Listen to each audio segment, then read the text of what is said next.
Hello, aujourd'hui on va parler de la Corée du Sud. Alors ce pays, ou plutôt devrais-je dire ce semi-pays, puisque la Corée est un seul pays, la Corée du Nord et la Corée du Sud, ils ont été scindés en deux par rapport à différents événements dans l'histoire. On n'est pas là pour parler d'histoire, donc je vais pas m'attarder.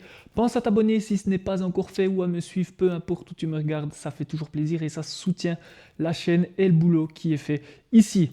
La Corée du Sud, j'y étais allé durant mon tour du monde, donc mon tour du monde à pied en autostop de 18 mois. J'y ai fait 3 semaines là-bas, c'était vraiment cool. Donc je suis vraiment arrivé depuis la capitale Séoul, où là je suis resté quelques jours dans un couchsurfing. Donc couchsurfing qui est, j'en ai déjà parlé dans d'autres podcasts, mais si tu ne sais toujours pas ce que c'est, couchsurfing, c'était un site internet qui te permettait d'aller dormir chez les gens sans rien payer, un petit peu un truc où tu pouvais échanger ta culture et la leur ensemble. C'était vraiment cool, tu pouvais parler de tes expériences de voyage, etc. Aujourd'hui, c'est payant, je crois quelques euros par mois ou par année, je ne sais plus.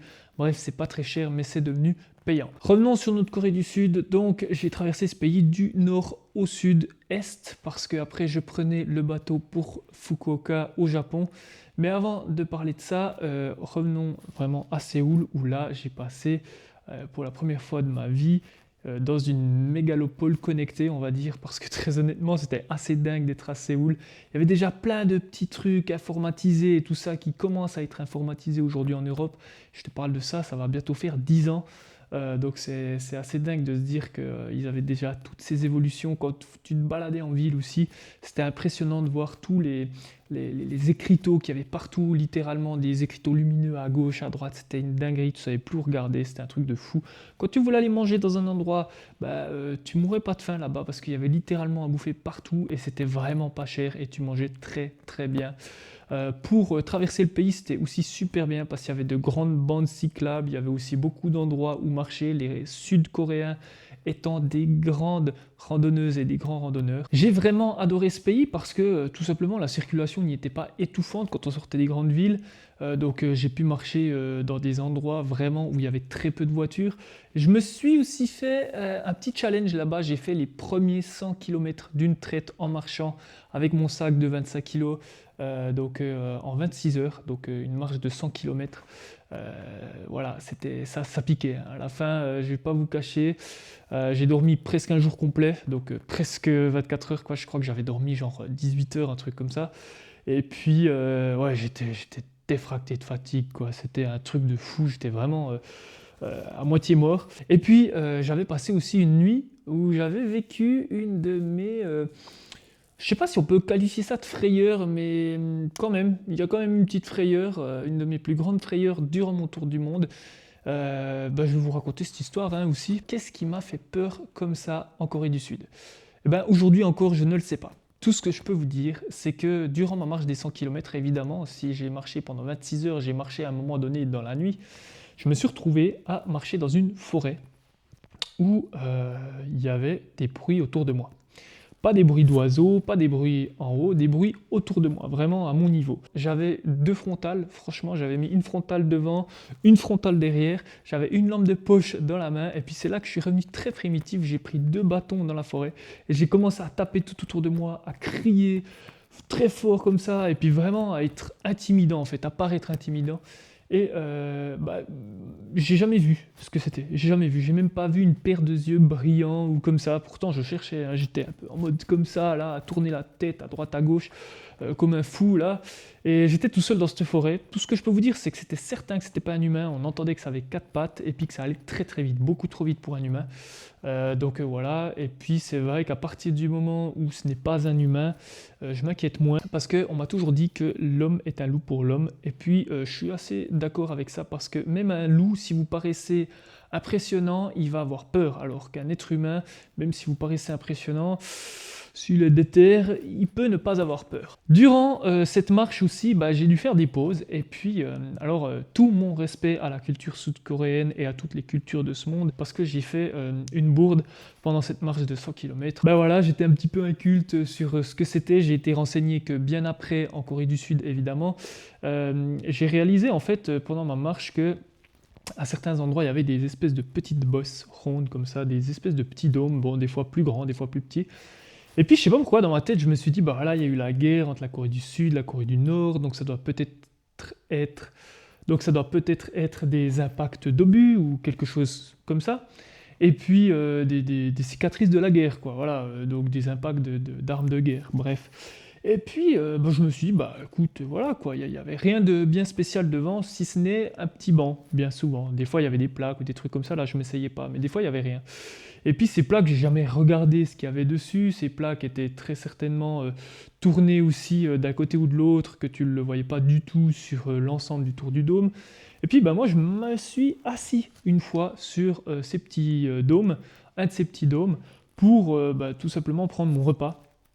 Donc je vous assure, j'ai juste posé mes fesses dessus et puis j'ai commencé à manger dessus. Alors bon, voilà, c'est à ce moment-là que je m'excuse pour les gens qui savent ce que je suis en train de faire. Pour les autres, je continue ma petite histoire. J'étais en train de manger tranquillement. Et puis après ma marche des 100 km, donc j'ai passé ma nuit, enfin ma presque journée à dormir. Puis ensuite j'ai retrouvé un couchsurfing pour aller dans la ville de Busan, qui est tout au sud-est de la Corée du Sud. Là, quand je suis arrivé, j'ai parlé de ça, j'ai parlé de ma marche en fait à des Sud-Coréens. Et puis je leur ai expliqué aussi, comment j'avais vécu ça, ma petite aventure que je viens de vous expliquer en mangeant, et puis ma petite aventure avec cette bestiole qui allait très vite autour de moi. Et puis je leur dis aussi, mais c'est quoi ces petites bosses que vous avez partout? Et puis là, bah, je me suis un peu retrouvé con, et évidemment, je ne suis pas allé me vanter de ce que j'avais fait le 2 soirs avant. On m'a dit, mais en fait, c'est des tombes. Ah, ok, donc j'étais assis sur une tombe, voilà, déjà, premier, j'étais en plein milieu d'un cimetière en train de manger, voilà, secondo. Et puis troisième, je dis, ouais, mais alors, pourquoi il y a des petits bancs devant, en fait? Parce que moi, j'étais assis sur le dôme, et puis j'avais posé ma bouffe sur les petits bancs pour pouvoir manger et tout ça. Puis là, ils m'ont expliqué quelque chose de très joli, très poétique, j'ai trouvé, qui est en fait que les esprits, la nuit tombée, à la lune ou au coucher de soleil, ou bref, quand ils veulent, sortent et vont s'asseoir sur ces bancs. Donc les esprits enterrés dans ces petits dômes sortent et vont s'asseoir sur ces bancs. Donc c'est ce qui est dit dans la culture sud-coréenne, et certainement coréenne. Et là, bah, je me suis dit, bon, attends, donc 3 en plus de ça, t'as mis ta bouffe où les esprits s'assoient. Donc là, je me suis dit, bon, t'as fait fort, quoi. Hein, vraiment, trois choses dont tu ne vas pas te vanter. D'ailleurs, c'est la première fois que j'en parle en public. J'en ai déjà parlé à des amis, j'en ai déjà parlé à mes proches. Et c'est la première fois que j'en parle en public. Donc il m'a fallu presque 10 ans pour tolérer, je pense qu'aujourd'hui, enfin pour accepter la situation. Je pense qu'aujourd'hui, il y a prescription. Et puis surtout, encore une fois, je m'excuse platement envers toute Coréenne ou Coréen qui écoute ce podcast. Si vous avez d'autres trucs et astuces à nous balancer sur votre culture, n'hésitez pas à le mettre dans l'espace commentaire ou à venir sur YouTube pour le mettre dans l'espace commentaire. Alors je suis bien conscient que vous, si vous allez aller là-bas pour organiser un petit voyage et tout ça, vous n'allez pas partir et faire une marche de 100 km et puis avoir toutes ces mésaventures. Mais je pense que c'était quand même important de vous le compter. Pour vous, tout ce qui va vous concerner en Corée du Sud, c'est de savoir que c'est un pays très connecté et c'est un pays très moderne. Ok, vous aurez vraiment pas besoin d'un gros budget pour manger. Pour vous loger, ça va vous coûter bien plus cher. Bon, moi je dormais beaucoup dehors, mais j'ai pu m'en rendre compte parce que je comparais quand même toujours avec les autres pays. Et puis surtout, c'est un pays qui peut vous donner une porte d'entrée facile pour faire en un voyage 2 pays. C'est-à-dire que si vous avez le temps, vous pouvez faire une semaine en Corée du Sud, par exemple, et puis 2 semaines au Japon, parce que vous pouvez passer d'un pays à l'autre assez facilement avec un ferry. Quant aux arnaques, parce que oui, j'aime bien aborder ce petit chapitre des arnaques dans chacun de mes podcasts maintenant, eh bien, il n'y a pas grand-chose à dire non plus. En Corée du Sud, il y a bel et bien des arnaques comme partout, oui, mais il n'y a pas grand-chose à dire là-dessus.